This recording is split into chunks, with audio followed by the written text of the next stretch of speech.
Subscribe to our channel by clicking the subscribe button. Click the bell button and enjoy the latest uploads from our اگر نماز پڑھتے ہوئے نبی صلی اللہ علیہ وسلم کا خیال آ جائے تو کیا نماز ہو جائے گی؟ نماز پڑھتے ہوئے نبی کا کیا خیال آئے؟ اگر آپ کا خیال یہ ہے کہ میں نبی کے لیے سجدہ کر رہا ہوں، نبی کے لیے رکوع کر رہا ہوں، نبی کے لیے نماز پڑھ رہا ہوں، تو پھر یہ اللہ کی عبادت میں شرک ہے، نماز نہیں ہوگی آپ کی، ٹھیک ہے؟ اور اگر درود شریف پڑھتے ہوئے آپ آئے تو اللہم صلی علی محمد وعلی آل محمد، نبی کا خیال آتا ہے، آپ ان پہ درود پڑھتے ہو، ان کے لیے دعائیں ہیں، یہ تو کوئی حرج نہیں۔ اب سوال تو ہے اس خیال کا کہ خیال کیسا آیا؟ خیال عبادت کا آیا تو بیڑا غرق ہے، اللہ کی عبادت میں آپ غیر اللہ کو شریک کر رہے ہو۔ اور اگر آپ درود پڑھتے ہوئے نبی صلی اللہ علیہ وسلم کا خیال آتا ہے، آپ ان پر درود پڑھتے ہو تو کوئی حرج نہیں۔ اللہ اکبر۔ حضرت عبداللہ بن شداد کہتے ہیں کہ آقا کریم تشریف لائے تو حضور کا مبارک نواسہ حضور کے ساتھ تھا، شہزادہ ساتھ تھا۔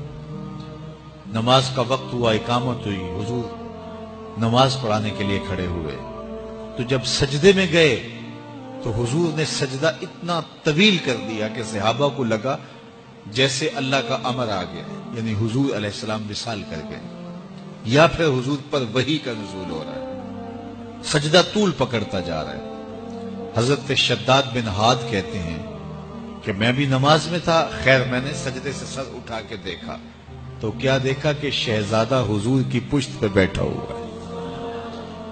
خیر نماز ختم ہوئی تو صحابہ نے عرض کی یا رسول اللہ ہم تو سمجھے تھے شاید اللہ کا امر آ گیا یا وحی کا نزول ہو رہا، تو آقا کریم علیہ السلام نے ارشاد فرمایا کہ یہ میری پشت پہ بیٹھا تھا۔ ان کی دل جوئی کے لیے حضور سجدے کو طول دے رہے ہیں۔ میں ایک جملہ یہاں کہنا چاہوں گا، یہ لکھا گیا نا کتابوں میں کہ نبی کا خیال آئے تو نماز ٹوٹ جاتی ہے، یہ کہنے والوں نے کہا، لکھنے والوں نے لکھا، اس پہ عقیدے بنے۔ میں بات نہیں کرتا کہ کون تھا، کس نے لکھا، جس نے بھی لکھا اور انہوں نے باتیں کی کہ نبی کے خیال سے نماز ٹوٹتی ہے، میں ایک ہی بات پوچھتا ہوں، میرے رسول کے خیال میں کون تھا کہ سجدے کو طول دے رہے تھے؟ اور مجھے فتویٰ دو کہ رسول اللہ کی نماز ہوئی ہے یا نہیں ہوئی؟ صاحب اگر نبی کے خیال میں امتی ہو تو نبی کی نماز نہیں ٹوٹتی، تو امتی کے خیال میں نبی ہو تو پھر امتی کی نماز کیسے ٹوٹ سکتی ہے؟ باقی رہی بات خیال کی، آؤ بخاری اٹھاؤ۔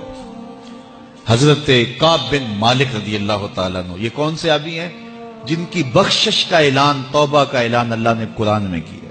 حضرت کعب بن مالک کہتے ہیں اصلیو قریبا منہ، جب میں کھڑا ہوتا حضور کے قریب ترین کھڑا ہوتا۔ کیوں قریب کھڑا ہوتا؟ فَأُسَارِقُهُ النَّظْرَ، اس لیے کہ نماز بھی پڑھتا رہتا، چوری چوری حضور کی دید بھی کرتا رہتا، نماز بھی ہوتی رہتی، رخ مصطفیٰ کی دید بھی ہوتی رہتی۔ حضور نے سجدہ